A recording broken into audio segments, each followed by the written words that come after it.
Okay, good morning, everybody. Call to order the Yamhill County Board of Commissioners formal informal session for March 2nd, 2023. It is 10 o'clock in the morning. And Commissioner Starrett, if you would please lead us in the pledge. I pledge allegiance to the flag of the United States of America and to the republic.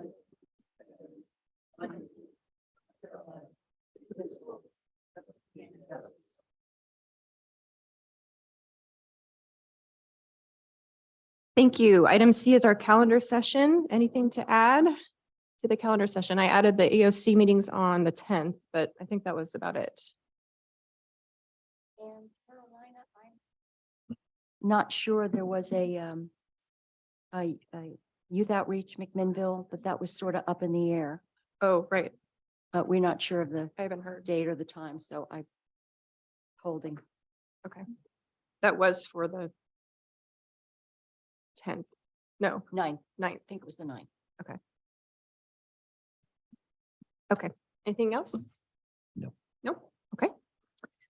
Item D is public comment. This time period is reserved for public comment on any topic other than an agenda item, a quasi judicial land use matter, or a topic scheduled for a public hearing. So if you are in the audience and you would like to offer public comment on something that is not part of our agenda or part of the public hearing, please come forward. And then if you're online, please raise your virtual hand. Oh, go ahead. Come on.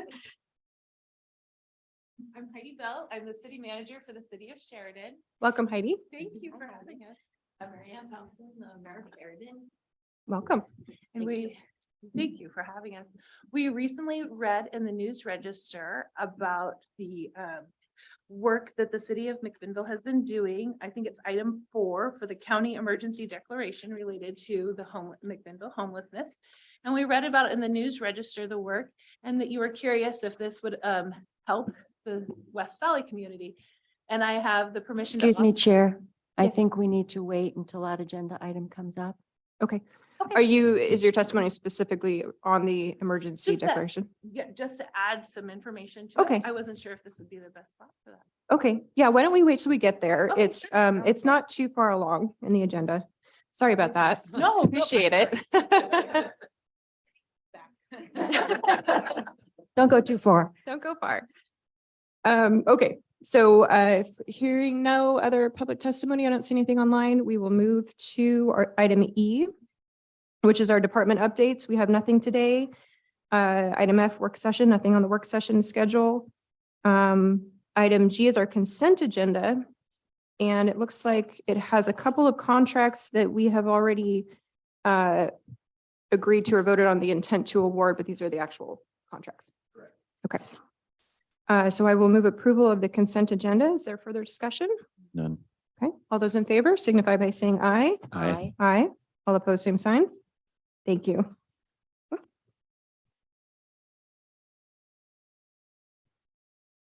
Okay, item H, old business. Item H1 is consideration.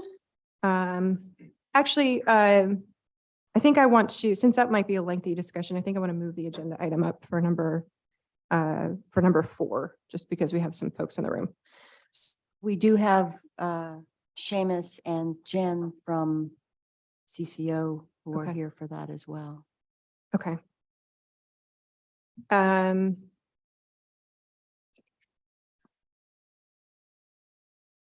Okay, well, let's, they're both going to be lengthy conversations, so it's sort of whatever you guys prefer. Okay, we'll just Order. keep it as is. Sorry about that. You'll have to sit through a little bit of back and forth. So item H1 is consideration of an agreement between Yamhill County and Yamhill County Care Organization, Inc., doing business as Yamhill Community Care, or YCCO, for the promotion Healthy Childhood Environments Grant Program, retroactive to September 1st of 2022. And this discussion was continued from December 15th of 2022. And Ken, do you want to kick us off here? Sure.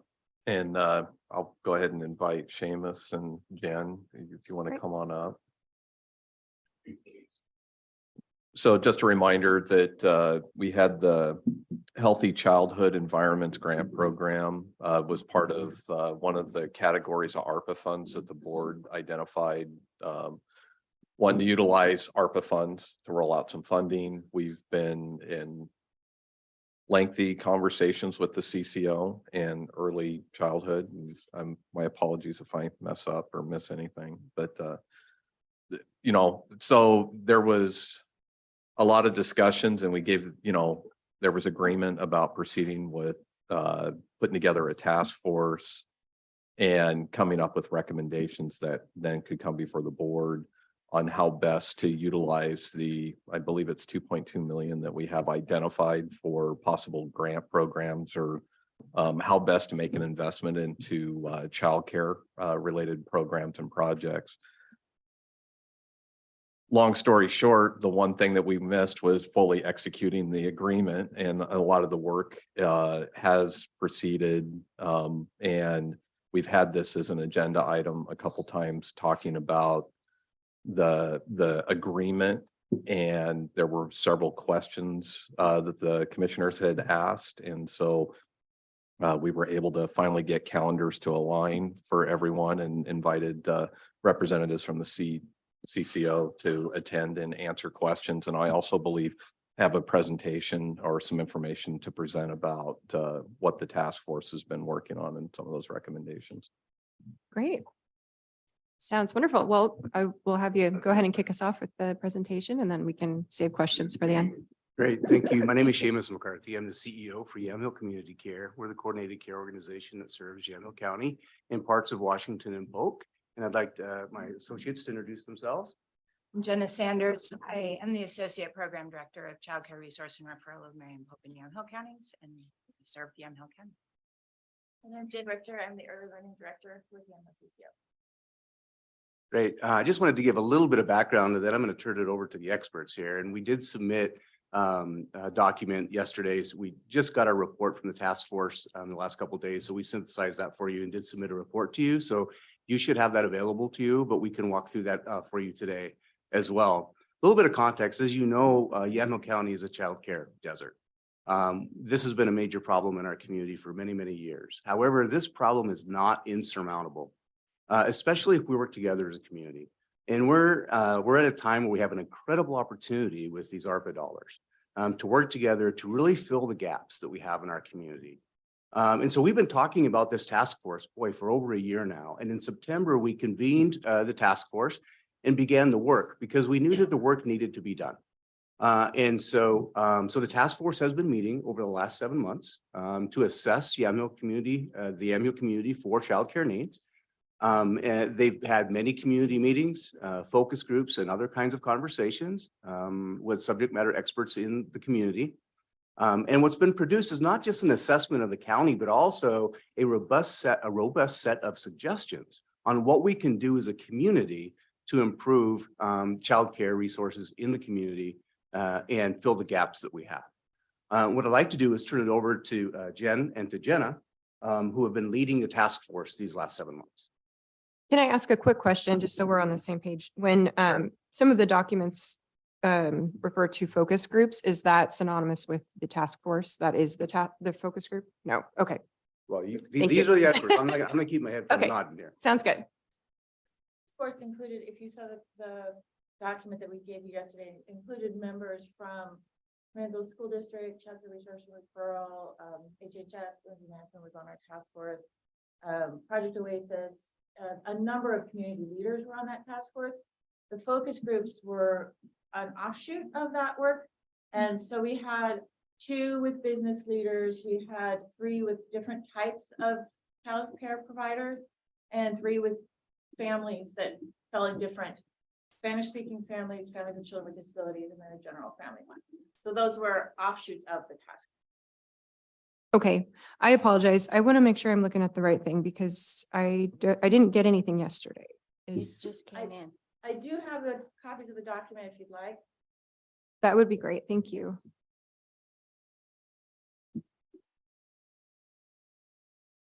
And while we're doing that, so basically the task force had how many members? I think Just ballpark. 12. Okay. Something like that. Thank you. Thank you. And they've been meeting since, September. okay, great, thank you. And the task force, we worked with Megan Irwin of Brave Ideas Consulting. She was our facilitator. We chose her because she's nationally recognized. She's worked on a number of big projects like Preschool for All for Multnomah County, the Oregon Child Care Alliance, which created an alliance for shared services for childcare providers. And she's also currently working on the Oregon Child Care Capacity Building Grant through Seeding Justice, creating that process. And now with the administration, she's done some major projects. She has some key contacts around the state that have been really helpful. She's aware of other communities and what they're doing and what's working well. She made us aware of some projects that we base our recommendations on. We can talk about more thoroughly when we do the full presentation with you. But one is out of Central Oregon. That is a training program. And one is out of Eastern Oregon, which actually started a new center, training new childcare providers, as well as adding slots to the community. So her knowledge of what's happening around the state, as well as policies and relationships that she has, have really helped us to come up with a robust recommendation for you that we would not have been able to do on our own.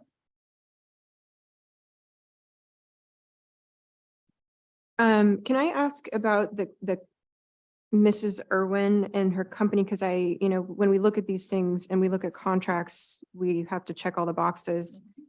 And it seems that she's not a business technically. There was a dissolution filed in last year.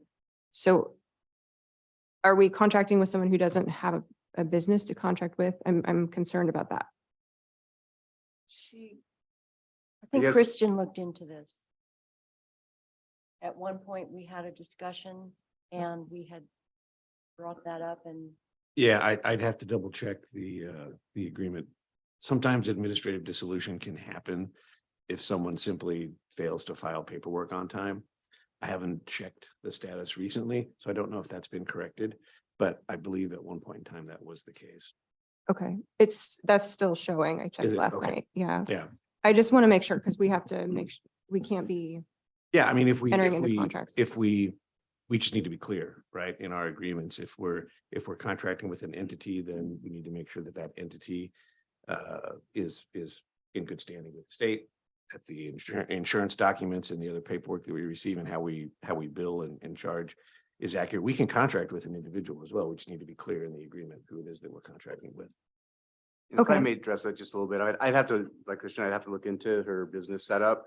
But we do contract with her, the CCO, as an independent contractor. And when we contract with somebody, before we can pay the Medicaid dollars, we do have to do research on them. It's called an exclusion list that the state puts out. And so we do all that research to ensure that she is okay to receive Medicaid dollars, state dollars. So that is something that we do on our end. Okay, and is she local or is she out of California? She is out of California. Okay, I would just appreciate that I would appreciate a follow-up on that, just so that we're covered in terms of a contract.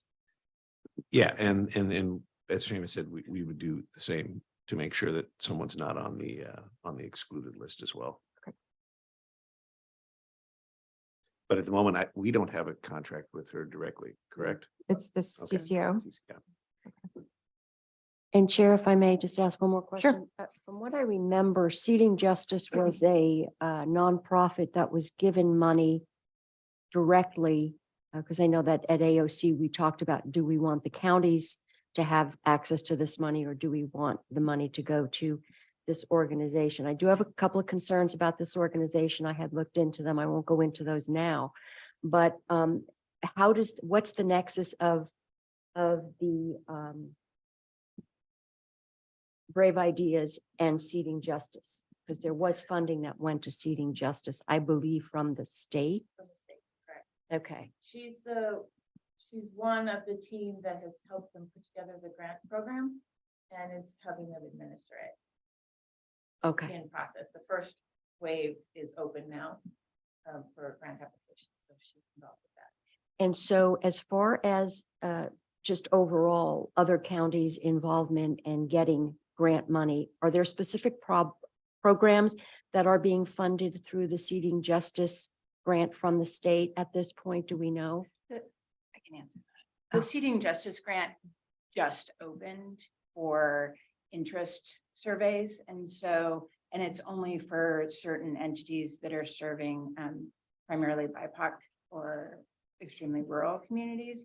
They plan on, and so they haven't even started applications yet. They're just getting interest forms from providers and community entities that are interested in this wave. And then I do believe the end of March, they will release it for everybody else if they have, depending on how much money they have.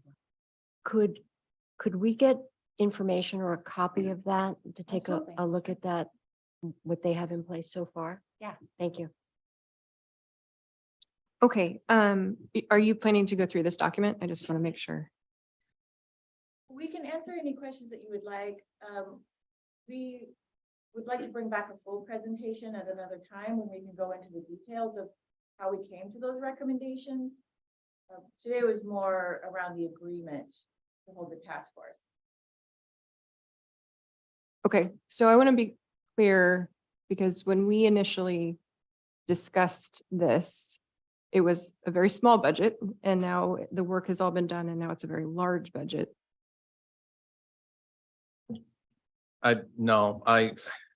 To clarify, I think there were some revisions in the size and scope of the contract, but that goes much further back.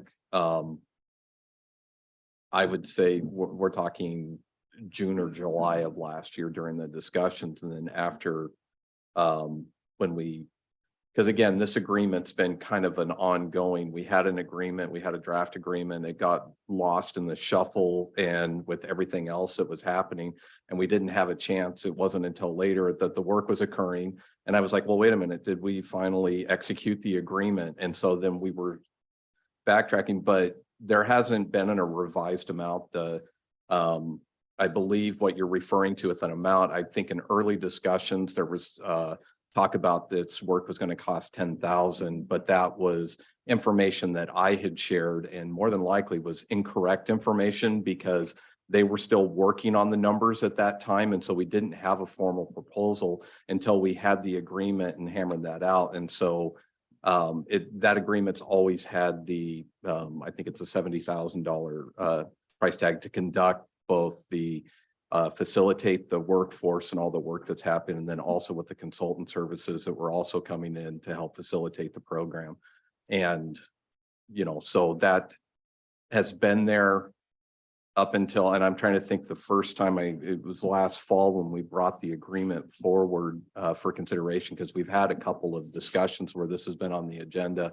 And so the intent today was to be able to answer any questions, because we're kind of looking back because this work has been occurring without an fully executed agreement. And we wanted to ensure that we're dotting all of our I's and crossing all the T's and having the conversation and addressing any questions that you have with it relates to the work that has been occurring, because it also the work initiated, and it'd be really hard to stop and put the brakes on the whole thing. And so, and you were almost to the finish line the last time that we had this discussion. And so this information that's being presented is to, and folks are here today to answer any questions you might have about that agreement. But there are some specific benchmarks in that agreement with a final delivery of report, which is what we talked about, coming back and doing a more in-depth presentation of those recommendations and getting into those details. So, which is still in the works, and hopefully I encapsulated that correctly. Again, it's we're trying to correct an oversight that work was proceeding, and we hadn't had a fully executed agreement yet. And that's why we're here. And this is an agenda item. Okay, so it doesn't feel good on either side to not have an executed agreement. So I want to make sure we get there because we have to know what the price tag is and we have to know what the deliverables are and so do you. So can you let us know maybe what percentage of the work that was sort of in that initial $70,000 agreement has been completed? Do you have a rough estimate? Okay. We have some partners that are ready to lean into this agreement if the commissioners approve it. As we're finalizing some really details of that proposal. The rest of it is complete. The task force has wrapped up.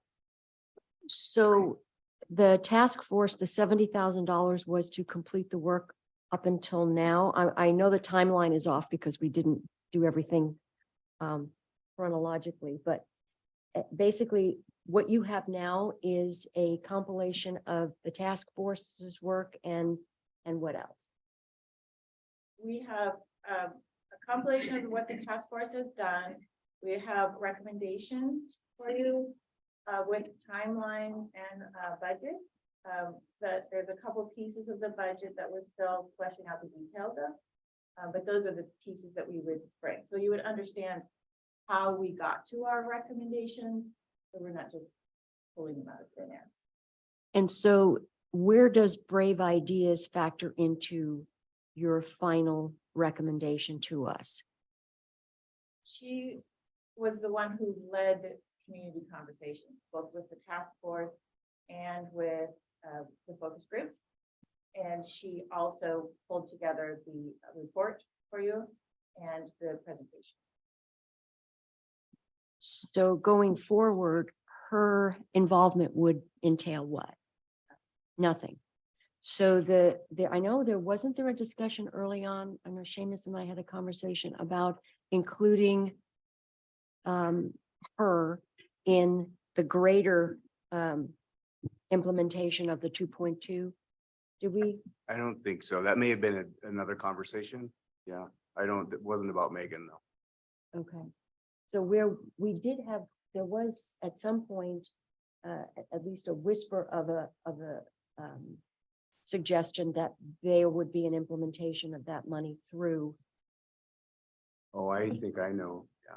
You want to go ahead, Ken? Well, I think early on, I think the discussions last spring, there was conversations about administration of any release of grant funds and what that would look like.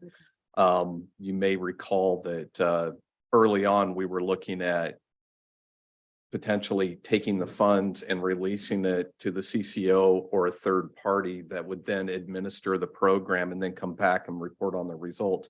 Based on discussions that we had with the board really wasn't comfortable with doing that and want to retain some control and oversight of the funds directly. And so that was part of the discussions that we had all throughout the spring and last year was evaluating that program and then going back to, okay, we're going to change. And now we're looking at standing up this task force, put together the recommendations. Those recommendations would come back before the board. And then the board could then make a decision about, do we keep it in-house? Do we administer the funds? How we invest these funds? Depends on the types of recommendations. Are there elements that you may want to release funds to a third party that administers a grant program?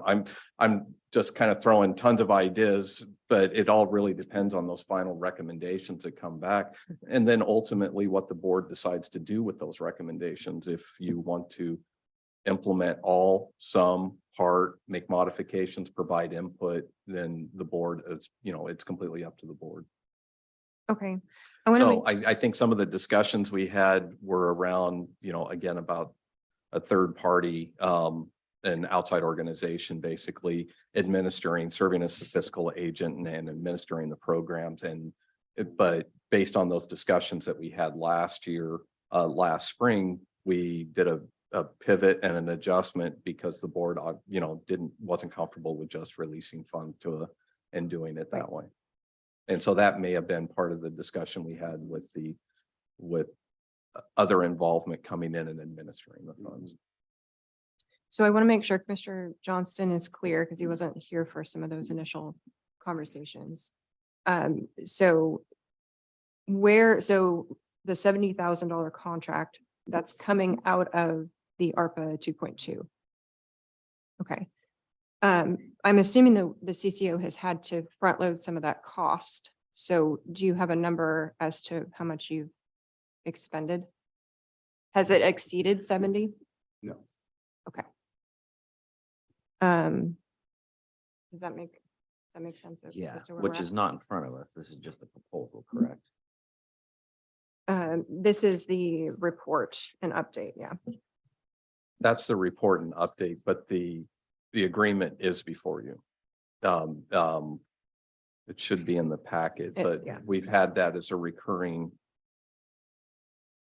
Do you want this, Commissioner? This is the, I have a clean copy if you want to. I have a marked up, messed up copy, but if you want it, Okay. And again, you know, this has been a recurring agenda item, so I know it's been in the packet several times. Like, the last time this was on the agenda was in December.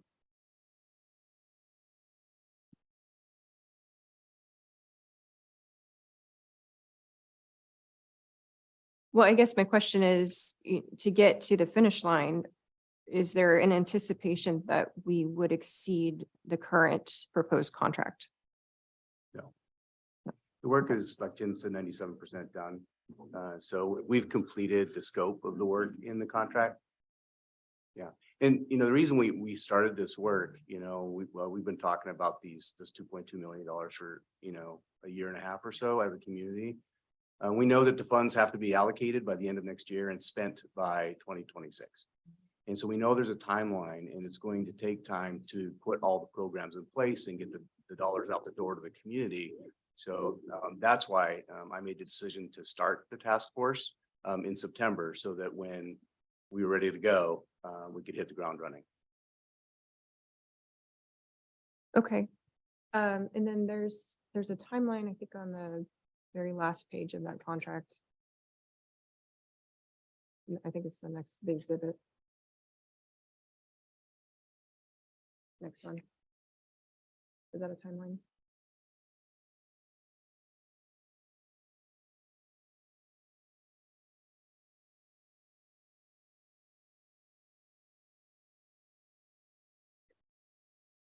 Okay, so in terms of and I think I'm looking at the exhibit, the deliverables, are we pretty much at the final report and slide deck? We're there, okay. Okay. Commissioners, any follow-up questions? I'd like to take some time to read this just because we didn't receive it till recently. so basically the 70,000, we are now at the point of paying you for work that you've already done.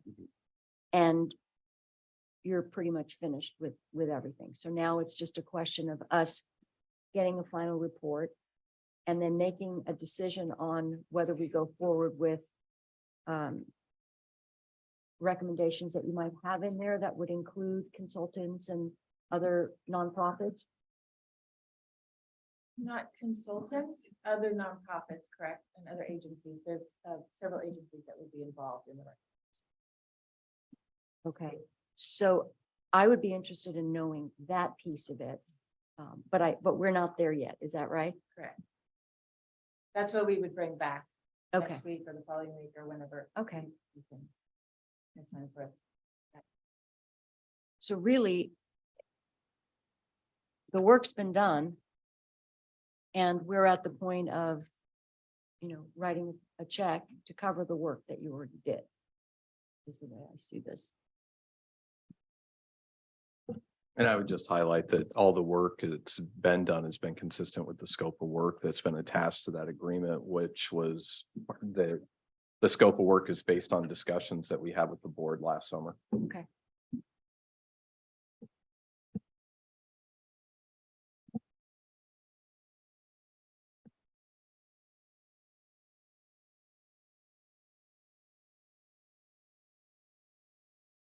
Okay, well, it sounds like we need to approve and sign an agreement to make this all work and official.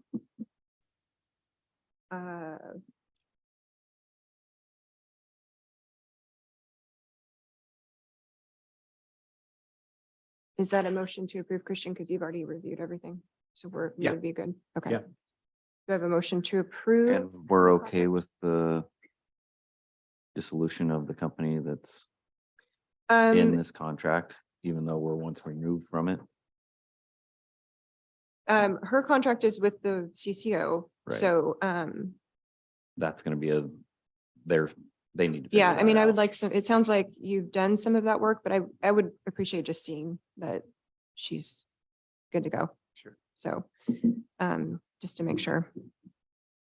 And this is not to say that this would be part of an ongoing, so in other words, based on this approval, we're basically saying the work's already been done. But if she were to be part of the equation going forward, that would be something Separate. for us to talk about. Right. Right. Right. Okay, so is everyone comfortable with the agreement? And then if so, we need to talk about scheduling the presentation. Well, first I would move approval, Chair, of item H1. Okay. Any further questions, Commissioner? No. Okay. All those in favor signify by saying aye. I, Aye. All opposed, same sign. Great, thank you. So we've got the agreement settled, and then we'll work to get the slide deck presentation. Is that a work session? Would that be a work session? We could schedule that as a Okay. work session. So that way it ensures that we have sufficient time and as soon as we have the materials, if we had them like maybe a week in advance, so that would be great. So I'll work with Seamus and Jen and we'll get this scheduled. well, thank you for Okay. your work so far, and thank you for being here, and thank you for your patience. You know, government works at glacial speed. Well, you guys do too at the CCO. Yeah. So Yeah, we don't have much choice sometimes. that's right. It's our pleasure. Thanks for your time. Great, Thanks for your work. Appreciate it.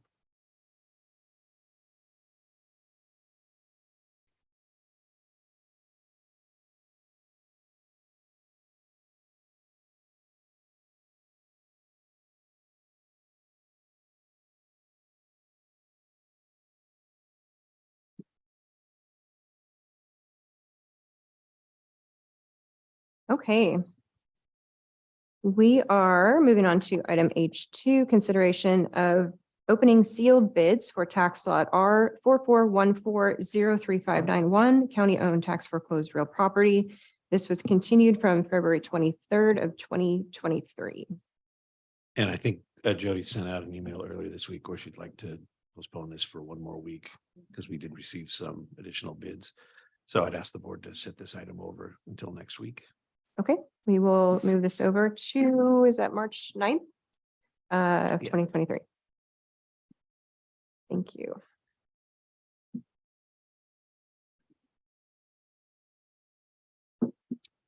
Item H3 is consideration of approval of an ordinance in the matter of a comprehensive plan amendment from agriculture, forestry, large holding, AFLH, to commercial C and a zoning map amendment from EF 80 exclusive farm use district to NC neighborhood commercial district and declaring an emergency.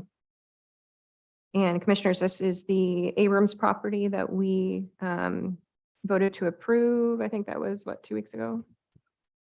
That's right. Can you explain why it's an ordinance? Yeah, I was just because it's confused. a comprehensive plan amendment. Okay. So those require an actual ordinance. And so it's being adopted as an emergency, so it goes into immediate effect. Hearing no objection, we would need to have a first and a second reading. Okay. By title only, if there's no objection. Okay, well, let's have the first reading, Okay. please. So this is the first reading of the new ordinance in the matter of a comprehensive plan amendment from ag forestry, large holding AFLH to commercial, and a zoning map amendment from EF 80 exclusive farm use district to neighborhood commercial district and declaring an emergency. Okay, and the second reading. In the matter of a comprehensive plan amendment from ag forestry, large holding to commercial and a zoning map amendment from EF 80 exclusive farm use to neighborhood commercial district and declaring an emergency. Great, thank you. I will move approval of item H3. Is there any further discussion? None. Okay, all those in favor signify by saying aye. Aye. Aye. All opposed, same sign. Great, thank you. Thank you. Okay, item H4 is discussion of the city of McMinnville's request for a county emergency declaration related to McMinnville homelessness. This was continued from, is that last week? February 23rd, 2023. We do have several folks in the room for this item. If you guys wanted to come back up, I don't want to. Sure, yeah.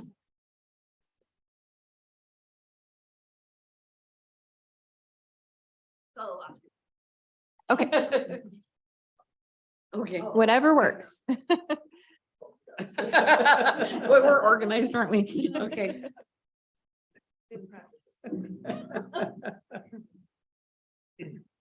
Okay, so once again, thank you for having me. I'm Heidi Bell, the city manager for the city of, I'm Heidi Bell for the city manager of the city of Sheridan. I'm Dennis McElroy, council member of Sheridan. Mary Ann Thompson, mayor of Sheridan. So I was going to start by just kind of telling you what we've been up to out in Sheridan regarding the issue of homelessness. Sure.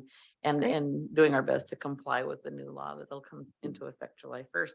So we started out with a town hall meeting where we just kind of invited everyone to come and give their opinions and thoughts on the matter and just hear people as best we could. And then we held another town hall type meeting where those who provide services, both in Sheridan and countywide, could come and tell us what's already available to us.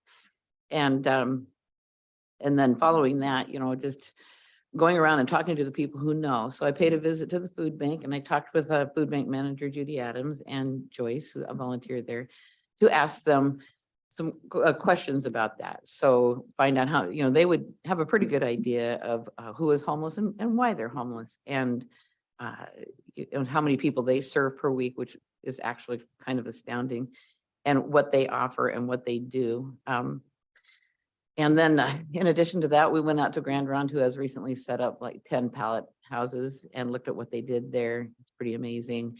They've got an ideal location. It's between, their food bank is here, the police is here, and the 10 pallet houses are here. And, you know, they were, and, you know, so anyway, I look at that and as an idea, you know, could this work for Sheridan? And Heidi and I have also been meeting with Marilla Skyberg and city manager Bridget Manili on these two. We just take turns going back and forth and trying to get those two small towns working together on the project. And then in addition to that, in Willamina, they are holding homelessness meetings, and Heidi and I, in fact, we'd be there now, but we thought it was important to be here. But they meet like, is it a monthly basis, I think? Yeah. So for that, to try to work together to figure out what's going on. And we feel like we're pretty ready to go. We've applied for other grant funding, but we rely on the county because we are a small town without a huge budget. We rely on the services provided by Yamhill County for a lot of things. And so, you know, so we're here because we'd like to urge that you approve the emergency declaration so we can better serve the citizens of Sheridan with a lot of things we at this time cannot provide. So Great, thank you. thank you. I have some questions, but if you wanted to say the word. I just, well, I think Mayor did a great job outlining the work that we've been doing. We do have some testimonials to show the population numbers, because I know that those are really what are important to help drive this project. We have testimonials and data information that we recently used to get a grant for our food bank. But once again, that's just for food, and this is based on homelessness. So we have those that we can share with the city of McMinnville. I know that in the letter from the office of Mayor Remy, she has suggested in her last paragraph that we would be also happy to advocate at the state level on behalf of the other small communities in Sheridan. And we are really looking forward to the opportunity to working collaboratively with across, different cities coming together in Yamhill County. And I think that this could really be it. This could be the magic that you guys can have for us. So I'm really hoping that you are in support of helping us to do this and bring in more funding for the projects that we have been working so hard in our small communities in West Valley to do to make the best out of the court's rulings that we have to do something in our communities for homelessness. And so we are really, Commissioner Johnston, he came and sat with us for our last meeting and he heard quite a bit of our work that we're doing. And I think it's pretty amazing how much we've really come together in the city of Sheridan and as well with the city of Willamina. So we're really hoping to let you know that it is an issue in our community. We don't have a lot of hard numbers through the point in time numbers, but we do, because that count just didn't happen to the same Right. level that it has happened. But we believe we have solid information to go on. And Okay. so thank you. I have some thoughts and we want to give a general update based on the conversation of last Thursday. But in terms of Sheridan specifically, one of the things that we discovered on Friday of last week after talking to the state was that this money could not be used for capital construction. So it can't be used to build anything. So when you're talking about, rehousing folks or keeping them housed, it sort of complicates the conversation a little bit. Do you have specific plans or ideas as to how you would allocate funds? Sure. So we have a certain amount of pot of money that we've asked for other ones, and I'm pretty proficient at getting grant money and asking for grant money. So it's just a part of figuring out the different funding sources and what people will support and what agencies don't support. And then just asking those different people to support the different groups to support the different things. But of course we do.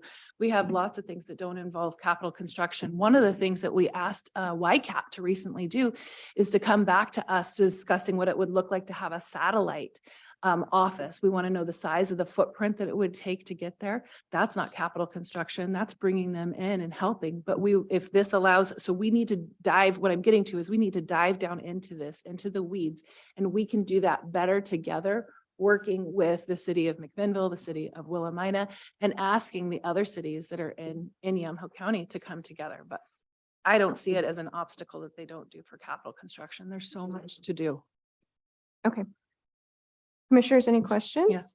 Yes, I just wanted to address, we've been, I know all the commissioners have been on the phone and emailing to try to get the details of this, and the details have been pretty sparse. In fact, tomorrow morning at 8 o'clock, I'll be meeting with OHCS, Oregon Housing and Community Services Director Andrea Bell. We've been in contact with Senator Boquist.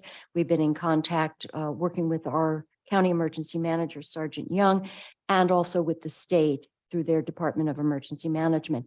And I have to say that I feel that some of the information we've been given and maybe you've been given has not been clearly defined because we haven't had it clearly defined from the state. So when you say that this could be the magic, I think unfortunately, this has been presented as the magic bullet to basically alleviate this significant problem that every city has. And I do know, and we heard just at the Provoking Hope dinner not too long ago about the folks who suffer with addiction and are homeless and really struggling with getting to the point where they can recover. And we heard one man talk about living in his car and living in the woods and that kind of thing. And so we know the problem exists. It doesn't just exist in McMinnville and Newburgh. You're dealing with it too. And we're aware of that. But I just want to make sure we understand what we can do with this money and what we can't. I think we were led to believe that we could do all kinds of building and housing and that type of thing. The other question is, we've got, which I can get into later, is we have to make sure we understand what we are agreeing to. So I know that everybody wants to hurry up and do this and sign on the dotted line, but there are still so many unknowns. It's like reading the fine print in a payday loan. It sounds good. And you say, this is going to be great until you see what you've committed yourself to. And I think everybody's doing due diligence from staff and everybody else. And so it's not like we think you don't have a problem. We know that you do. Thank you, Commissioner. Okay, I want to allow you to finish it if you haven't, and then we can kind of Sure. dive into I mean, the. I have a couple of thoughts based on that. I understand your concerns for sure. Sometimes when we go into things, especially this, there isn't a lot of structure that's out there, but you have to ask yourself if you would rather be at the table to help make the decisions or not. And to me, what this is this is asking you if you have a problem and you're ready to be part of the solution. And so I would rather us have the opportunity to help figure out and more clearly define what is needed in the community. So this, to me, is a part of advocacy for the people that live in our communities. So I understand what it's like to not have a lot of clear rules, but right now with everything going on, there isn't, we don't know the outcomes, but what we're all trying to do is make the best out of a situation with not a lot there. And so we have to kind of let ourselves, I want us to be at the table to help guide these conversations. And I understand that that isn't comfortable. So, Well, it extends beyond that. So the rural continuum of care is 26 counties. right. That was a decision by the governor to exclude 26 counties from this emergency order. That was her decision. She could easily change that decision tomorrow.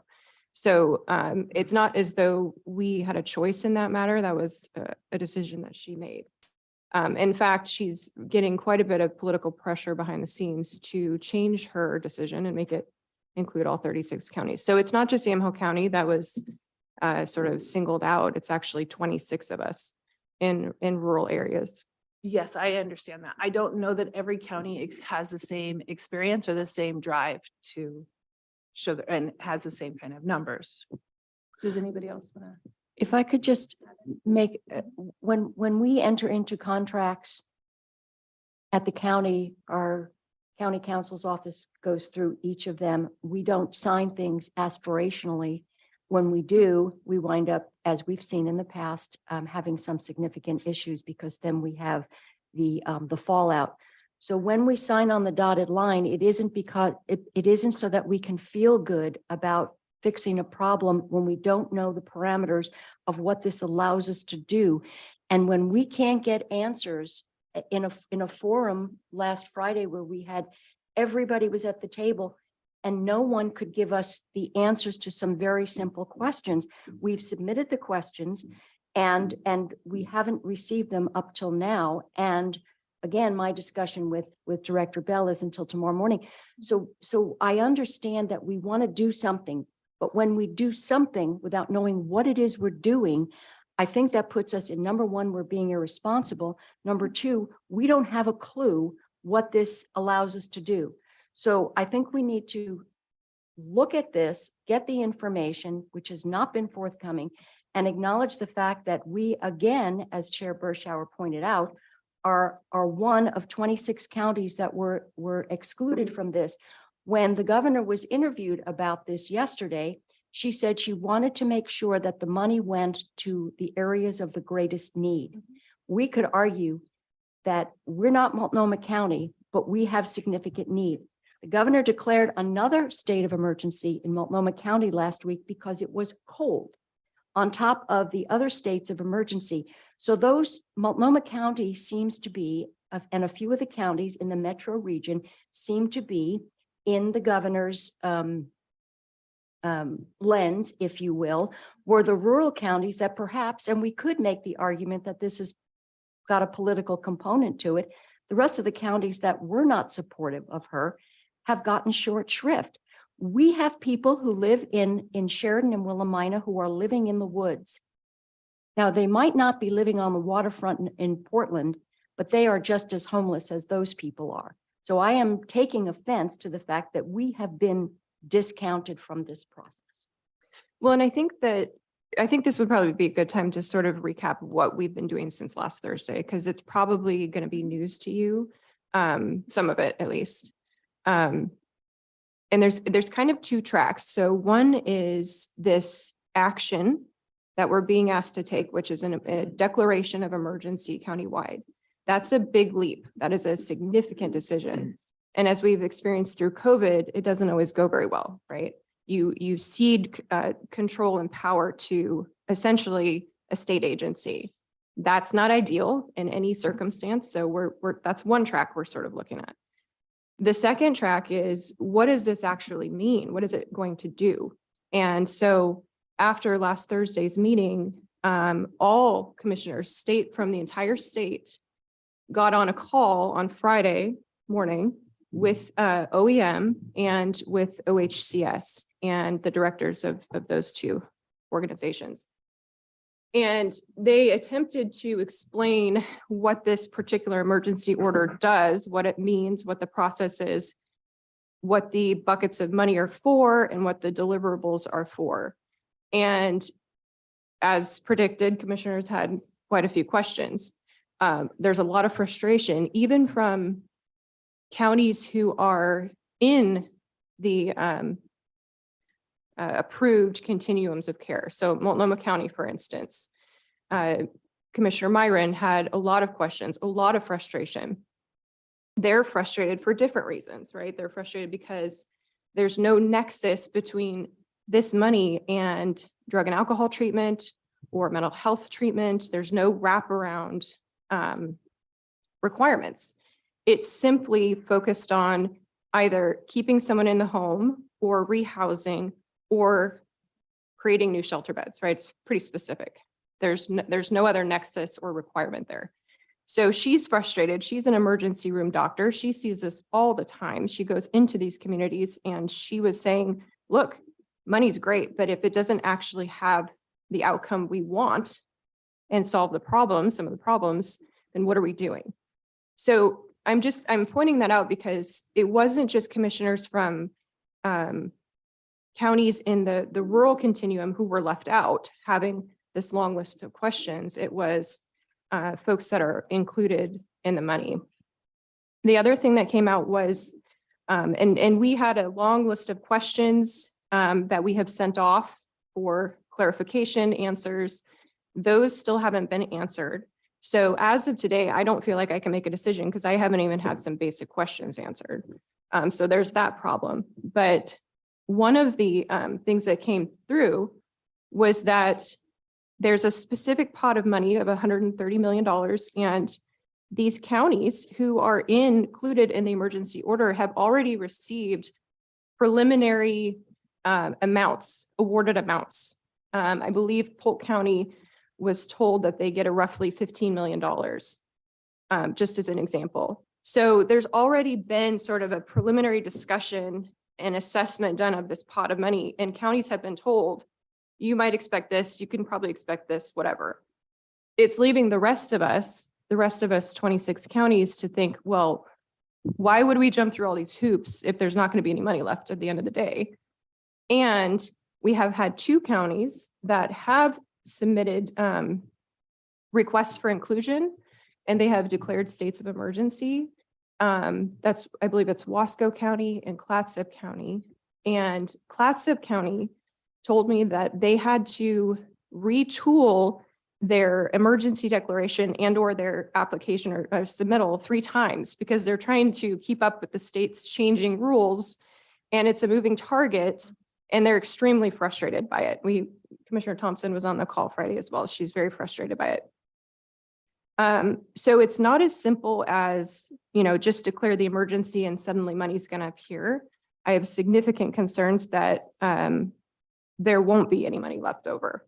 I hope that the governor changes her mind and includes everybody, because then, you could probably reshuffle the deck and make it more fair for rural counties, but I'm not sure that's going to happen.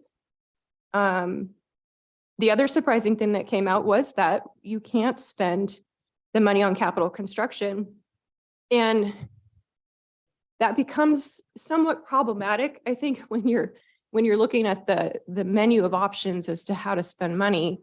And I talked to some commissioners who are in this declaration, And they said, we've been looking at this from every angle, and we feel that the only things that would qualify is to pay people's rent, right? So if you are on the rental assistance list, which YCAP has that, and there's a waiting list, frankly, for that.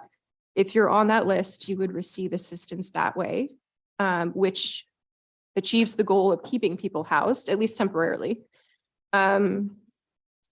The rehousing would be some type of, sponsored lease, since there's no capital construction allowed. And then the shelter beds are kind of tricky because, if you need to expand shelter beds and you don't have room, where are you going to put them, right? So that seems like kind of a catch-22, but Multnomah County was saying, look, the point in time numbers that we rely on are wholly inaccurate. And we've heard that, right? We've heard that before, that there's a frustration out there that they're inaccurate and the real numbers are triple, quadruple, whatever it is. And so what I took from that is that some of the larger counties, Multnomah, Lane, Washington, are going to be pushing pretty hard to get the bulk of the funds because they have these huge numbers of need. So I'm a little concerned about that. But again, we've asked all these questions because we want to know. We want to know where we would be on the pecking order. We want to know what would be possible if we were to do this. And so far, we have not received any answers. So I hope that kind of helps put some perspective on where we're at. We've been having meetings this week as well. I've been talking to commissioners all week. So we're really jumping in on this. We're not just saying it's a foregone conclusion, but so far it's been quite frustrating to get answers. And the other thing I would add, Chair, is we know that one of the provisions is to have the Oregon Department of Emergency Management meet in person with each community to set up an emergency operations center with each local community. We have an emergency operations department, which is very small and very limited. And we have our emergency manager here, Sergeant Young, and I don't want to speak for him because he's been 100% committed to working with us to find a way to make this happen, if it can happen feasibly. But I'm wondering, and then I asked the question, what does that mean for the county to set up an emergency operations center?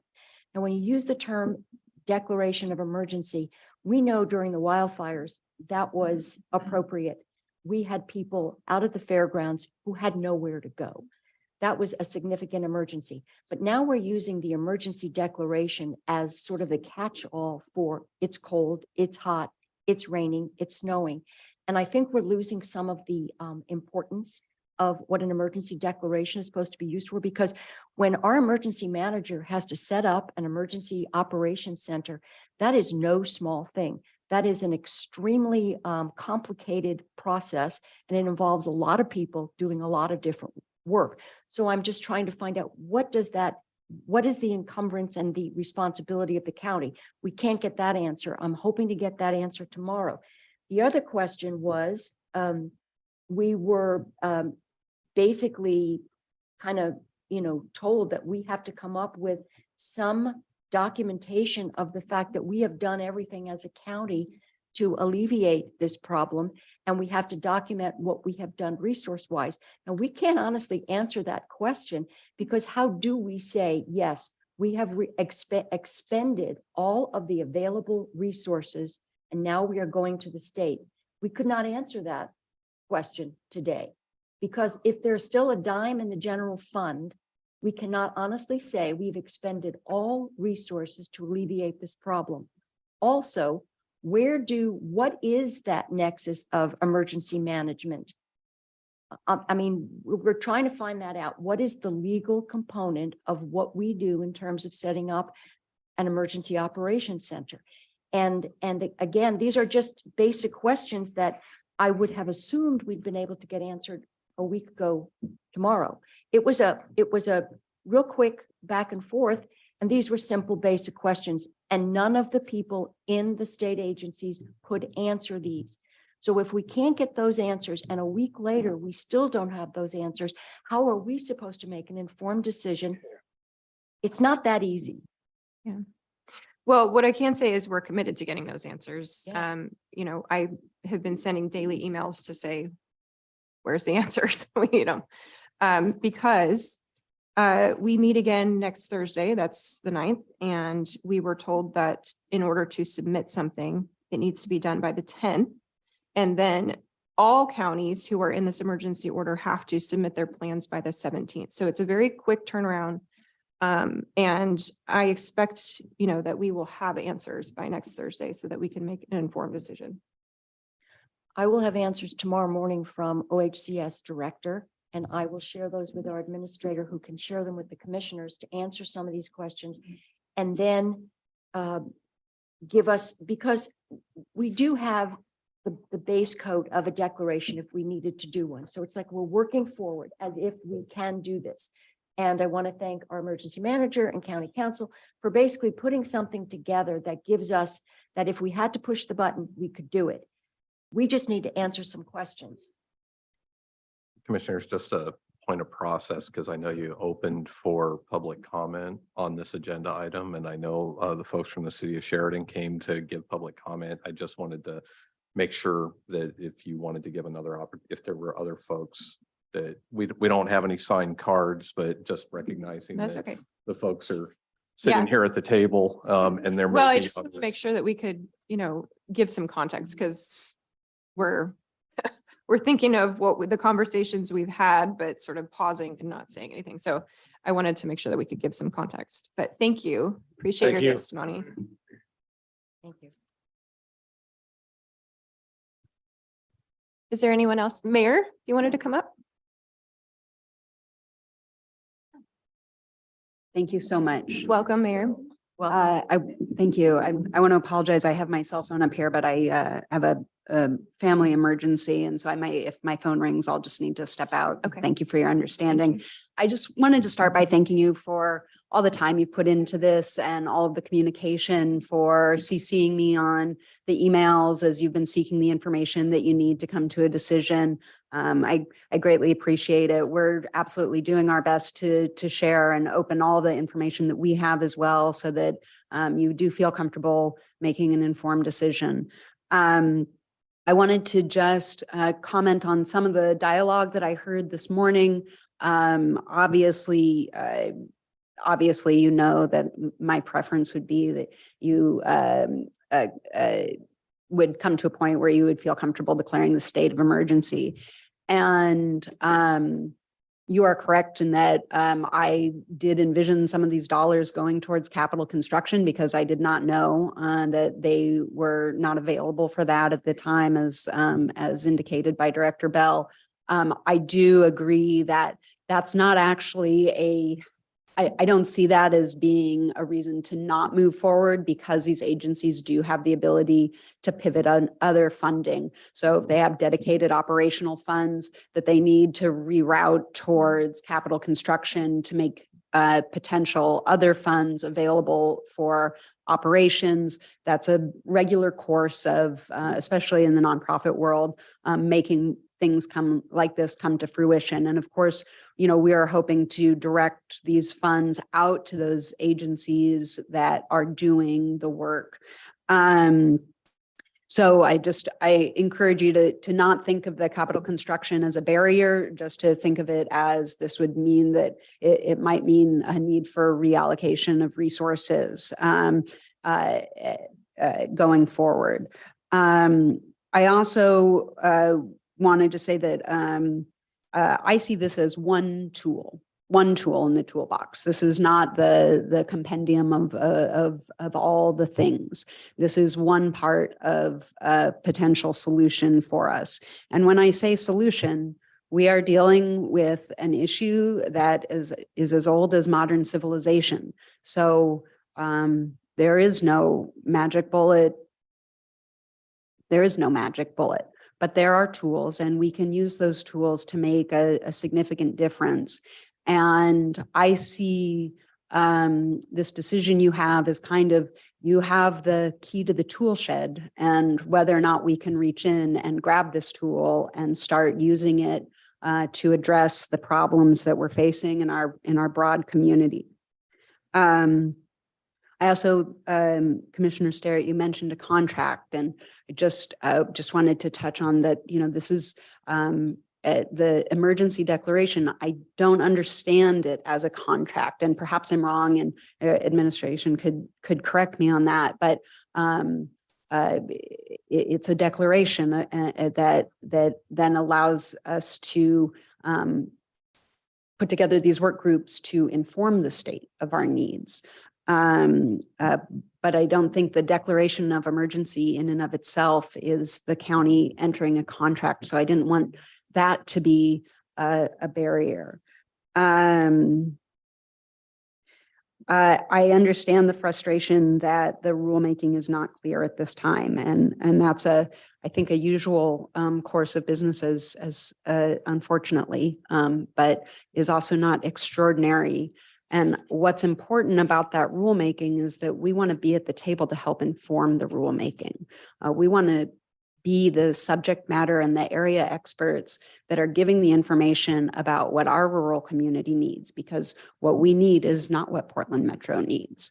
And their plans will not solve our problems. We need to be informing the state agencies of what our needs are, what our specific needs are. And that information comes from so much more than the point in time count. That starts to get into the micro demographics of this issue. For instance, we know that, and I mentioned this before, domestic violence is one of the leading causes of homelessness in our area. Yet we have one domestic violence shelter with a 30-day stay limit. And, they know they need to expand services, right? So I don't know that domestic violence is a leading cause of homelessness in Portland Metro. So just as an example, it allows us to be, it allows us to use our area experts to talk about what our area needs are, because we will then be at the table with the state and able to continue advocacy. And I think that we all know and realize that we need more tools. I mean, we can walk out the door here and we can see that we need more tools. We've all had the experience of growing problems. And so I just really urge you to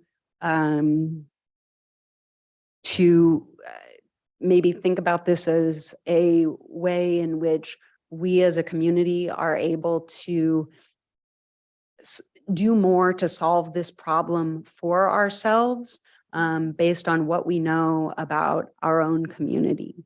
And then lastly, when you're thinking about declaring a state of emergency, and is this an emergency? Something I started hearing a long time ago when I was working in housing is that when you are homeless, it is always an emergency. Chair, if I may, Thank you. Mayor, thank you for that. And I appreciate the situation that you're in. A couple of things to the contract analogy. An emergency declaration requires that the county acknowledge that we, as I said, have exhausted all of the available resources. And for us to sign that contract saying that, I don't see today that we could do that. As I said, as long as there's still money in the general fund, we haven't exhausted all of the resources available. So there's that question that I have. The other thing is that it requires a specific legal protection for actions initiated under emergency conditions. If you look at, and I looked into what the authority, the emergency declaration will come under, and that's an ORS 401, and it's a long ORS chapter. But it says under that declaration, the governor has complete authority over all state agencies and has the right to exercise within the area designated in the proclamation, all police powers vested in the state constitution. And the governor's declaration and a governor's declaration provides authority for the governor to suspend provisions of any order or rule of any state agency if the governor determines that the strict compliance with these provisions would hinder the mitigation of these. So I think it needs to be acknowledged that we are looking at the fine print. And it would be so easy for us to go, let's sign this emergency declaration. We have a significant problem. We've had a problem for a long time.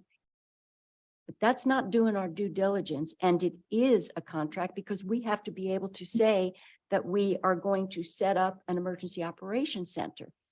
You know, and I believe that Ms. Bell was talking about the county, or maybe it was the mayor talking about they rely on the county for these services. That's what the county provides. Cities don't provide these services. We do, and we provide them to 10 cities and rural Oregon, rural Yamhill County. So those are our obligations. And again, I don't know how you sign this without having had all the questions answered. And so this is not a no, this is a, do we know what we're signing? On the point of resources not being exhausted because you have a positive balance, I think I would tell you that we are exhausted, though. Our agencies are exhausted of being underfunded and not being able to provide adequate delivery on, you know, a lot of the response systems that we have, even at the county level. We know they don't meet the need, but they have used all of their available funds. I'm sorry, I don't want to say all of their available funds because that could be misconstrued. They are using, you have programs that are rolling out the way that they are meant to be rolling out based on the level to which they are funded. And also, you can't spend all of your money on this one problem. As you said, you have a whole county to take care of and a host of things to carefully share those resources. We have that similarity between us. And while we as a city don't receive funds for these types of things, the charge is on us. There is an email almost every day. We hear about it constantly. My community wants me to solve this problem or to make this problem better, and I understand it. And they don't want me to say, well, it's not my fault, it's their fault, or it's not my responsibility, it's their responsibility, because we all have a responsibility in addressing these issues. I want to do my part. I, as you know, have worked for many years to try to help create connections to improve our situation. And we have, honestly, we've had so much success when we've had tools that were made available to us. You can't believe the things we have done have been amazing. And we've done that in partnership. Maybe you remember at the beginning of the pandemic, we got our shelter in place orders, and I quickly pulled together a work group and said, well, where are people who have no place to shelter going to shelter in place in the first place? We had empty motels. We worked with you. We worked with the city of Newburgh. We worked with a number of our service providers. And we collectively decided the best thing to do was to start this moteling program. And then the city of McMinnville chipped in money, and Newburgh chipped in money, and you, the county commission, chipped in money. And we only had enough to kind of get that program going for what we thought was going to be a few weeks. Well, that programming that we did, that had a 75% success rate. And what that means is that people came in, and when they left, they went into permanent or transitional housing. They weren't going back to the streets. And that program then continued to get funded. And over now the many years that it's been operating, has literally helped hundreds of people transition out of homelessness. I think that we're ripe to do that type of collaboration again right now. And I understand that you have concerns with overburdening your administration. Our administration will not be overburdened by having more resources, because our resources are exhausted. You know, we are spending money on this problem, but not in ways to solve it, in reactionary ways, because we're not set up for success.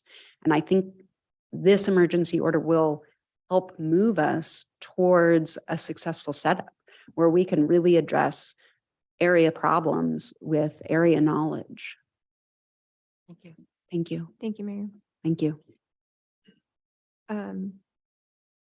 I think that, from between now and next Thursday, we are certainly committed to finding answers that we need to have before we make a decision. I will share whatever I get back with you as well as Mayor and City Manager Bell. So that we're all on the same page, because it is a bit more complicated, I think, than the initial thought of, oh, this could be really good and open up a lot of doors. It's just always more complicated than that. So, Sergeant Young? I don't know where you're going with it. I'm just asking. Oh, sure. Yeah, absolutely. Okay. I have Thank nothing you. else. Thank you. Thank I you want for to your make sure, time. Commissioner, did you have any Commissioner? questions for the mayor? I have no questions, but I just want to comment that, it goes back to what Commissioner Starrett said, that it's not a no. What we're having this back and forth dialogue, like it's, we're leaning towards, no, we're not going to do that. It's a simple ask, but we have genuine questions that need to be answered. Mhm. And I just want to make sure we don't get off base here of that we're, headed to just stamp this thing. No, we have questions we need answered. And I think we can get those done before the 10th. The other thing is, if we can keep getting more cities in the community to come together, we might get those answers quicker. If they reach out to OEM and OHCS and just, keep pushing, we'll get those answers quicker. Okay, thank you. And thank you for that clarity. I certainly don't feel it's a push-pull. I'm here to collaborate with you. Yep. And if you give me an action item between now and next Thursday, if you want me to talk to every mayor in Yamhill County, I'm happy to do that. I also don't want to get ahead of myself or, do something you haven't asked me to do and then give you more work as a result of it. So just know that I am here. I'm here to do whatever you need. So Appreciate thank that. you. Appreciate it. Thank you. Thank you. And more information is always a good thing. Yep. So anything you find out, you can send our way. But the problem is not that we don't recognize that every one of the 10 cities struggles with this issue. It's not like we don't believe that. Thank Well, you, Commissioner. I'm anticipating and really expecting a lot of information will come tomorrow from your conversation with Director Bell. So, Right. And I can She's the- send an email to our administrator to send to the commissioners. I can email you, Mayor, and I can email you, Mayor, and then you can share with everybody on the city council and your city manager so that we can get the information out, at least what I get from an 8 o'clock call tomorrow. So as soon as I can get that information distilled and in an email, you'll have it before end of business tomorrow. Thank you very Sounds much, great. Commissioners. thank you. Appreciate it. And I want to make sure Sergeant Young has a chance to come up and I think also in a broader perspective on this too, the 130 million is not approved yet either. So there's many hurdles to come. Hi, good morning. I moved that away because my voice will probably blow you out if I have it too close. So I just wanted to come before you today to just talk about the declaration process and the timelines that I'm learning about. I spoke to Director Thomas with OEM yesterday, and the deadline of the 10th is the day that they start reviewing the community action plans. And as part of this process, the governor's executive order, the listed counties all had to put these MAC groups, or the multi-agency coordination groups, together, large body of people coming together to talk about these and come up with an action plan. That's a guided discussion led by, I think, OEM and OHCS and the subject matter experts. I think there's a contractor in there that has done this work before, and they really kind of point in the direction of the community on how to address this issue. Like I said, the 10th is the start of that process, and it's slated to run the 8 days to the 17th. I'd say 8 days because I think barring the weekend. In my conversation with Director Thomas, he's aware of the tight timeline here. If a declaration is decided, and I think he's willing to, or understanding that it might be a late comer to the list, and that he's prepared to go forward with it. So I think I'd like to also add, I think on the declaration piece, there's a lot of questions, very valid questions from the board, very good questions and comments coming from those requesting the declaration. And really, when you think about the declaration, emergency declaration process, from an emergency management perspective, we think of the typical flood, we think of the earthquake, the landslides and those types of things. And so when you have an atypical, I call it, it's my words, it's not anybody else's words, an administrative type declaration to get included on a list for a governor's executive order, there's bound to be these questions. So I certainly understand from my perspective the time to walk through it and get those questions answered. Some of the questions, as I work in a advisory capacity in a declaration process and typical declaration process, some of these questions I don't have the answers to, just like you don't. I will try and seek them out where I can, but this is pretty fluid. I think we'll get some questions answered this week. I'm happy to answer any questions you have on the declaration. I put together a draft that county council put in much better words than I could on the legal realm, and we came up with that product. So it is a draft. If you have any questions regarding those, in my mind, I think number 4 pops up. I think it's number 4 that talks about emergency management, will be number 3 under the resolutions. The Yamhill County Emergency Management is directed to work with other county departments, including but not limited to Yamhill County Health and Human Services Department, to assist in coordination of response and recovery efforts surrounding this emergency in Yamhill County, and that such response and recovery efforts are to be led by, in a manner consistent with, the Council of the State of Oregon Emergency Management staff, a multi-agency coordination group comprised of homeless subject matter experts to include entities providing wraparound services such as behavioral health and addiction services. Just a little bit of background on that. It says it directs my office to take the lead on that. That's not through the intent of that is not through the entirety of, if signed, through the entirety of the declaration. As we heard last week by Director Thomas, that process is really geared to have that MAC group take the lead and have those subject matter experts lead those things. So I think from the emergency management perspective, it would be in coordinating to get to that point, working with the state to get to that point of convening of MAC group, and then we would then pull back and become a partner at the table, for lack of better terms. Yeah. So the part about, and just clarify, if you will, putting together an emergency operations framework, if you will. What does that look like from your office? Yeah, you were right. When we activate the Emergency Operations Center, depending on the level of activation, again, typical emergency, it is a lot of work. A lot of people come together. In conversations that I've had with Director Thomas, the state, and he advocated for the state to not go through the activation of the EOP, the Emergency Operations Plan, and the activation of what they call the Emergency Coordination Center, synonymous with EOC. So they're not going that model. So I'm not aware where that comes from, but it definitely needs clarification, because in my mind, the EOC is not the environment for this type of work. It's a very rigid process that follows structures and doctrine at the federal level through FEMA, and position specific trainings and all sorts of org charts that include specialized positions all the way down into task force and units. So this is definitely not it. So I'm curious to know, and I don't have the answer to it, which points to the fact that it's a valid question. why is the EOC activation in there and where did that Right. come from? Right. Yeah, I have the same question.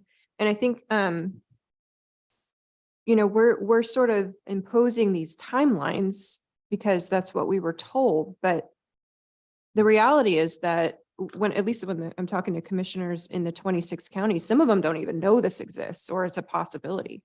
So one of my questions was, will they be considering these on a rolling basis? Therefore, 310 or 317 isn't necessarily a hard and fast deadline. And if they are committed to looking at them on a rolling basis, then one has to assume that not all $130 million will be appropriated right off the bat by the 17th. So if those two don't line up, then I'm not sure, because I've had commissioners say, why would we go through all of this work when nothing will be left over for these counties? So that's what I'm sort of looking for some clarification on too. I don't know if you have a way of getting those answers faster, but I can try, but probably not. okay. Yeah, and it just sort of begs the question, why even have the declaration of emergency as a necessary component? Why not then just have cities apply or counties apply directly? It just doesn't, something is not adding up because it's not the typical EOC process. Yeah, or you weren't included in it in the first place as the whole state of Well, Oregon. and I think that's why she's, governor's getting pressure because it just doesn't really make sense. Plus, a lot of the counties don't even know about it. So. Yeah, and I think that speaks exactly why this is requiring or looking at subject matter experts that work in that field to be involved in this process in the multi-agency coordination group, because those are things I don't know. I don't know why, what the continuum of care region is. That's more of a health and human services function, and non-governmental organizations working together to provide those services, to include wraparound services, really not anything that comes from my office. And again, why is there a Polk County in a continuum of care with Marion County, and we're kind of off on a considered other county? Not things that I know about. Yeah.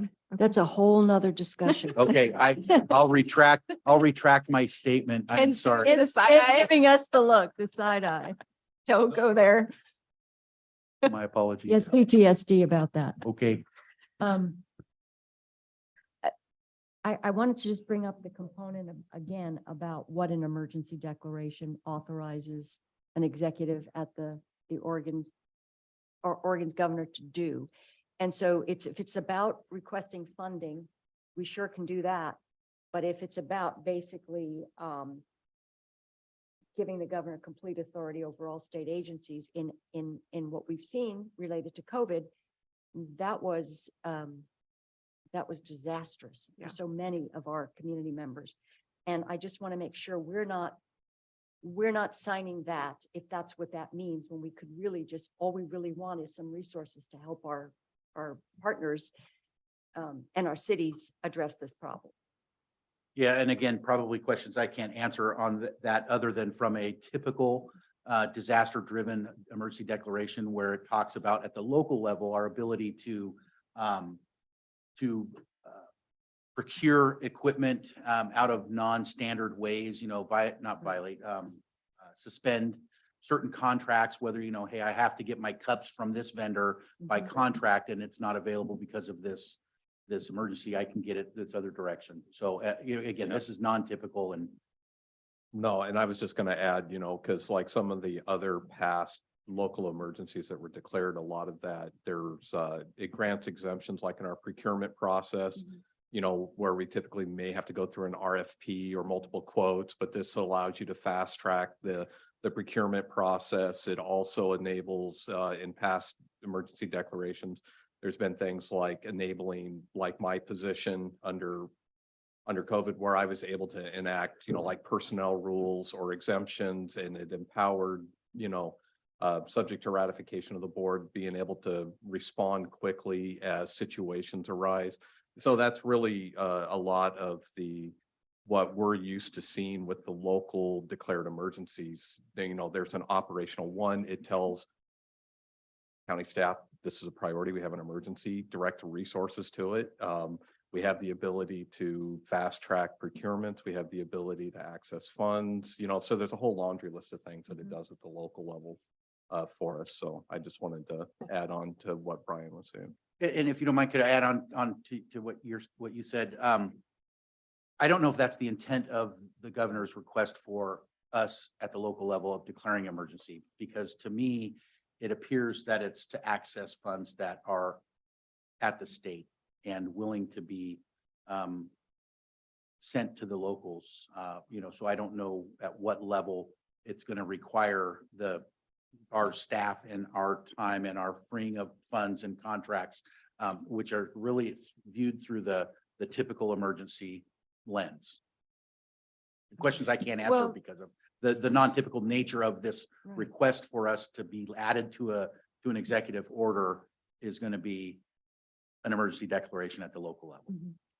And I think that's what, where the line is if we declare the emergency, are we opening up the door to the governor coming in and being able to do X, Y, or Z versus what we saw with COVID, whereas a statewide emergency? And I mean, we had no control. Talk about post-traumatic. I mean, we were being told businesses can't open unless you have, fewer than 300 cases, right? I mean, it was just completely arbitrary. So my question is, where's the line? If it's a county-led effort, and we are the ones doing it, does that change things in terms of her authority to come in and do something that we might not agree with? Well, correct me, and Brian, you might be able to, but I think a lot of, when you look at COVID and some of the rules and things that came down under that, that was done under the governor's executive order, Right. not based on our local emergency declaration.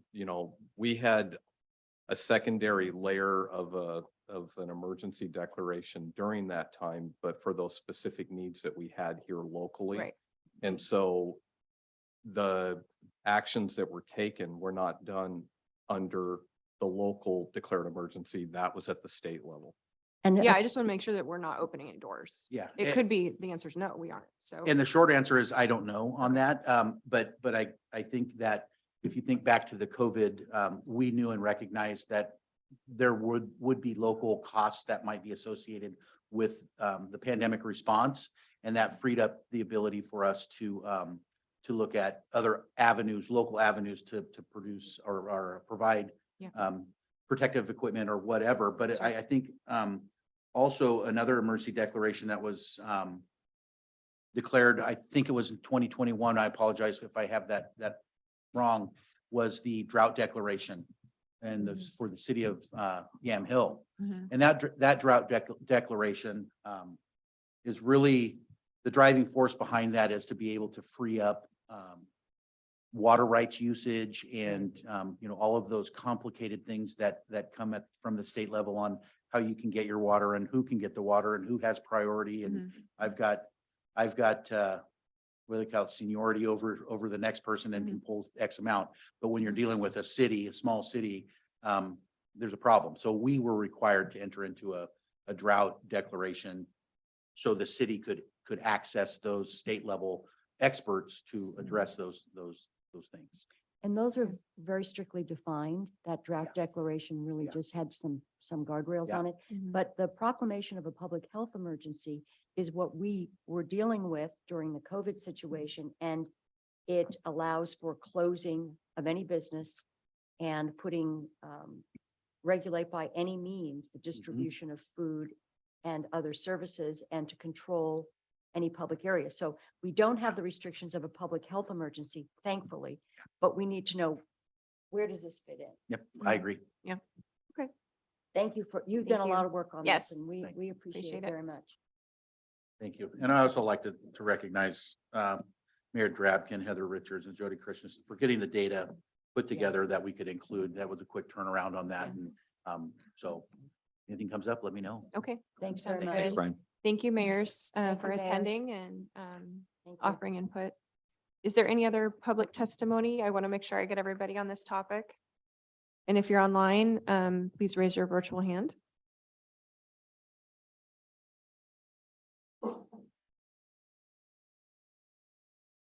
Okay, seeing none. We will move this item to next week, March 9th, and continue it until then.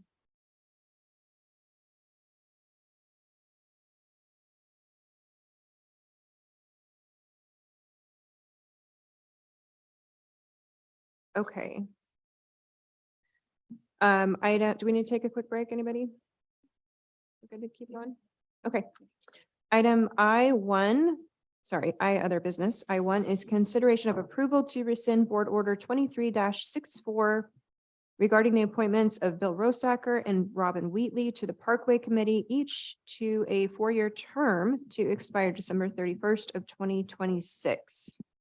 And apparently the city wasn't quite ready to put this in front of us, so. Yeah, Dave Hagerberg reached out and realized he jumped the gun a little bit and making this recommendation. So the simple fact that the board had already approved the appointments, we need to take action Okay.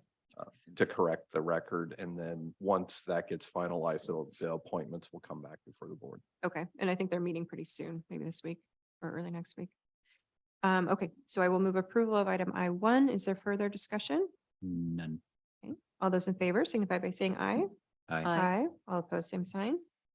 Thank you. Motion passes. Item I2, consideration of approval of amendment number 12 to agreement number 169533 between Yamhill County and Oregon Health Authority, Board Order 21-248, adding financing for public health services in the amount of $187,948, effective through June 30th of 2023. Chair, I would move approval of item I2. Thank you, Commissioner Starrett. I was wondering if you could answer, you might have some more details on some of the specific parts of this, but the city readiness initiative, it's roughly 53,000 in there. What So is that? That's something that we sign with a number of neighboring counties. I believe, I know Clackamas County is in there as well, and it's funding that we receive in conjunction with, it's an emergency preparedness bucket of money. And Okay. and it's just, it's something that is within the program elements of this particular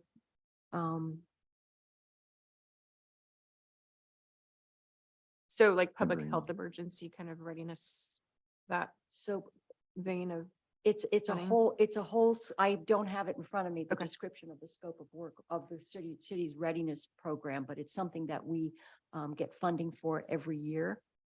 Okay. And the other thing is when you're looking at the public health, in this particular amendment, we're talking about sexually transmitted diseases, tracking partners, and keeping track of the data, and also for treatment of those. okay. And Ken, you've got that in front of you, but the city's readiness component, the specifics of that, I can get that to you. Yeah, I was just curious. Yeah, I can send you that. It's And then, we've been talking about fentanyl and other things recently. And I noticed that there's overdose prevention, 143,000, 215,000 for drug prevention. So I'm just kind of curious, maybe we can follow up with Director Manfred and ask her what is that doing? What kind of programs is that producing? And next week, Yeah, she'll be I was here. going to add that. So Okay. next week, Director Manfred will be joining because we have the agreement that will be coming forward. It's old business for the fentanyl campaign. Okay. So based on the questions that the board had, and then along these lines, Director Manfred's going to be ready to provide more of an overview of all the activities and that they're doing. Okay. So Yesterday, we met, and then we had a Board of Health meeting in the morning, and there was more of an outline of what those funds are currently used for, what funding, what this contract we've been discussing would be used for. But it's more of a comprehensive look at what do we use any type of prevention funding for, Mhm. and how does that fit into what we're asking her to do? Okay, well, I will save my questions for next week then. Any further questions, comments, Commissioner? None. Okay.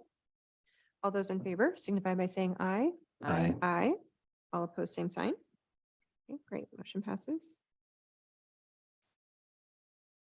Item I3 is consideration of approval of amendment number 1 to grant agreement number PO 1650000006591 between Yamhill County and the State of Oregon Secretary of State Office, Board Order 22-235, adding funding for election modernization in the amount of 5,000, effective upon approval through July 31st of 2023.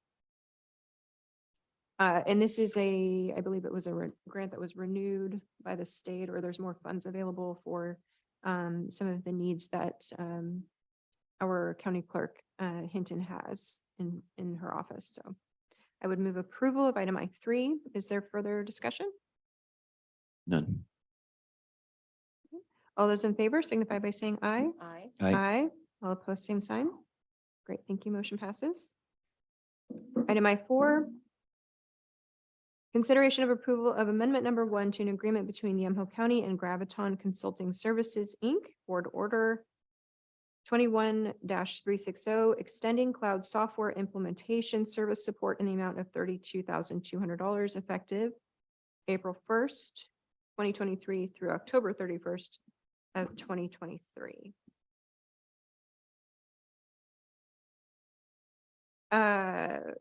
This is the new software implementation that we've had going on recently. I want to make sure I'm clear. So we originally, as part of our contract, we're paying them to do training, like onboarding training, and we're just extending that. Is that accurate? Okay. Well, yes and no. This is extending some support in some other areas, both timeline and for some additional services that we're getting, that we're finding through the project implementation that we're needing to have. So. Okay. Okay, do I have a motion to approve? moved. Okay, Commissioner Johnston moves approval. Is there further discussion? Okay, all those in favor signify by saying aye. Aye. Aye. All opposed, same sign. Thank you. Okay, we are at item J, public hearing. I will open up our public hearing. We have one today. It is consideration of a mass gathering permit application for the 2023 Memorial Weekend Boat Races event on May 26th, 27th, 28th, and 29th of 2023. The applicant is Newburgh Boat Club, Columbia Outboard Racing Association. And this is something that we consider every year. This is the 75th anniversary of this event. And so I will open it up for testimony in favor. Against, welcome. Good morning. I'm can- Don Schmidt with the Newburgh Boat Club, and we're here to request the exclusive use of Rogers Landing on the 27th, 28th, and 29th from Friday evening from 6 o'clock in the evening until midnight on Sunday night.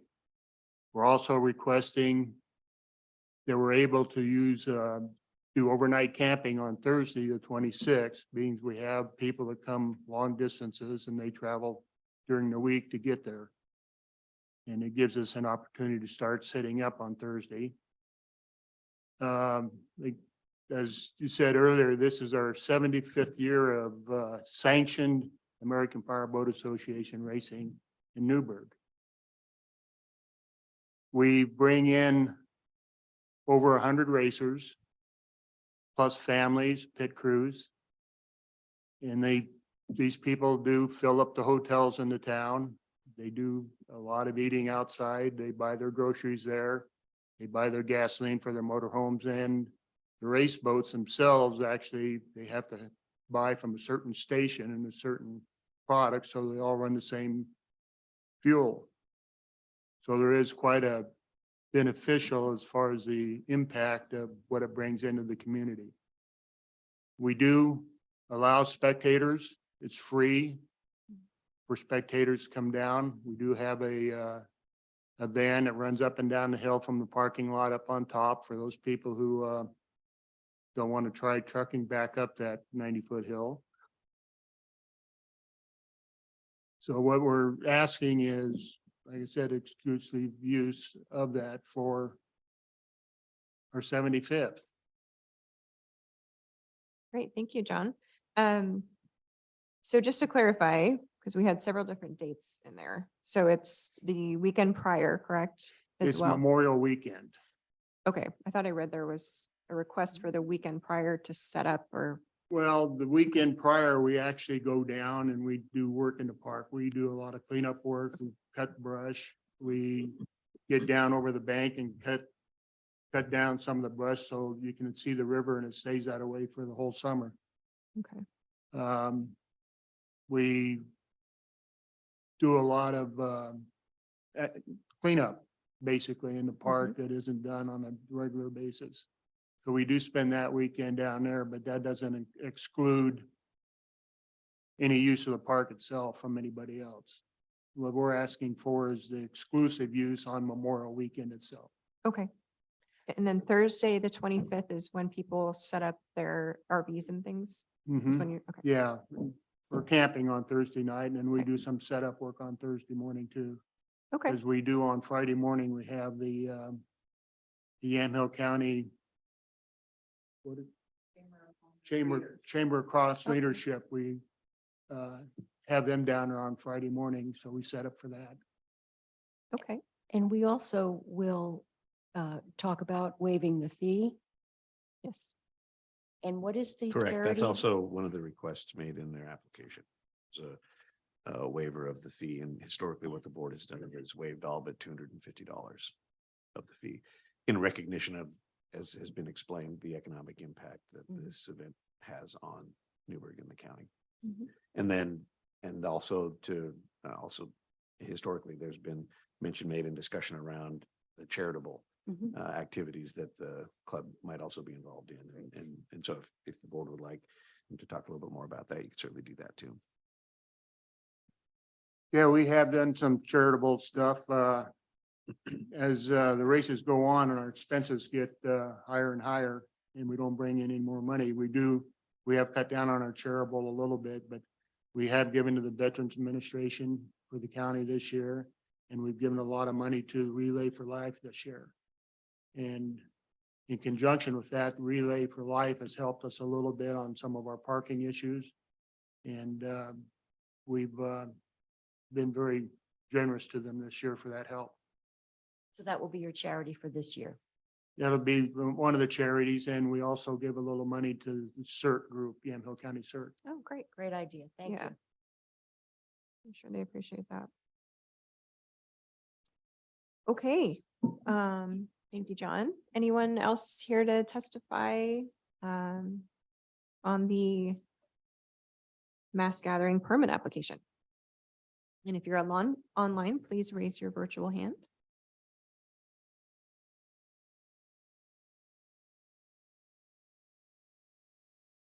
Okay, seeing none, I will close our hearing and open it up for discussion.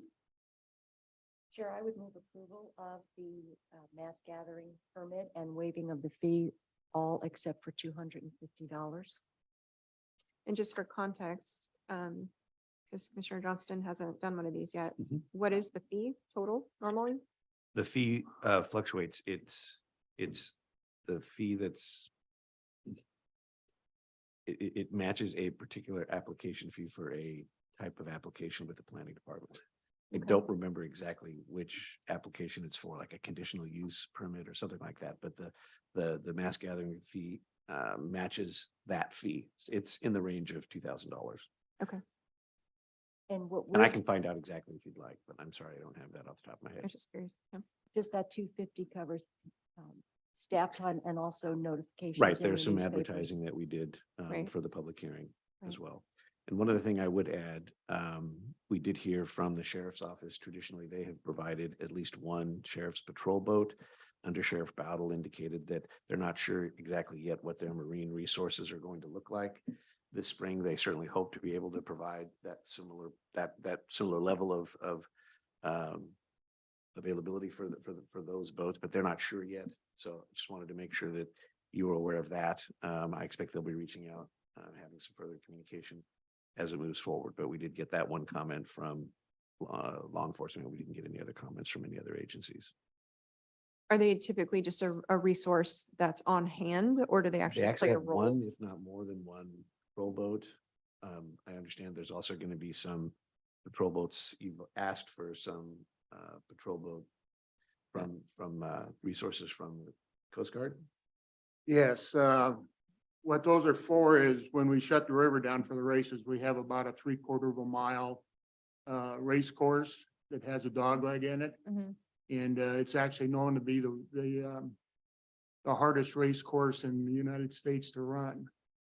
And one of the things that we do is using with the sheriff's office and the Coast Guard Auxiliary, they actually shut the river down to keep people from coming into the race course when we have these boats running. We run boats, well, the kids that are running 8 to 12-year-old boats, they're doing 45 miles an hour. And we get into some of the other boats, the really quick boats, there's not many of them around anymore. So our fastest boats down there are only about 85 miles an hour. Also this year, we're doing on Saturday, we're doing the North American Championships for the 300 hydros, which is about a 65, 70 mile an hour boat. Mhm. And on Sunday, we're doing the Formula 500 National Championships. And they're an 80, 85 mile an hour encapsulated boat. So. So if the sheriff, for whatever reason, can't provide the resource, does the Coast Guard Auxiliary then come in and? Hopefully the Coast Okay. Guard Auxiliary would be able to supply at least 2 boats, one on each Okay. end of the river to shut down. Otherwise, we have to try to pull our people out in unmarked boats to help shut the river down, and we don't have, it would be difficult if we had somebody that had some issues Yeah, and wanted to go through. sure. We do have some people that come through every year that with kayaks or canoes. And we leave an opening between, as we call them, flights, to allow them to go through. Mm. So we do work with a little bit with those. But Okay. it is helpful to have the sheriff's boat there to, Sure. for that, And the other thing Under Sheriff Battle mentioned was that he believes there have been times in the past when TVFNR has had a boat also on the river. Is that? that they had a boat on the river 1 year. Yeah. Okay. But. So really, I think, yeah, it's just to make you aware of that so you can take that into consideration in your planning. And then I would encourage you just to continue to communicate with the sheriff's office and see what their resources and their availability is going to look like as it gets closer to the event. Appreciate that. Is that a requirement for us giving the permit that the sheriff? No, can- I don't believe so. It's in the application that they requested. Yeah, it. Well, It just comes- because what you're approving is exclusive use to Rogers Landing as far as the boat launch, the parking lot, the That's county right. property, not the activities on the Got it, river. right, That okay. is subject to a separate permit that goes through the Oregon State Marine Board. Got it. Mhm. And we need this permit here in order to To do apply the for other that. permits. So Got this it. is actually the beginning of the permit process. We'll be doing permitting for the next month and a half. Okay. Okay, thank you. Appreciate the follow-up. So Commissioner Starrett moved approval with the fee being set at $250. Is there any further discussion? None. Okay, all those in favor signify by saying aye. Aye. Aye. All opposed, same sign. Madam Great, Chair, thank one of the you. things, as it gets closer to the event, we'll actually come back with a formal board order, which will serve as the approval of the permit. And in that, we'll have some more detail around the access plans and security plans.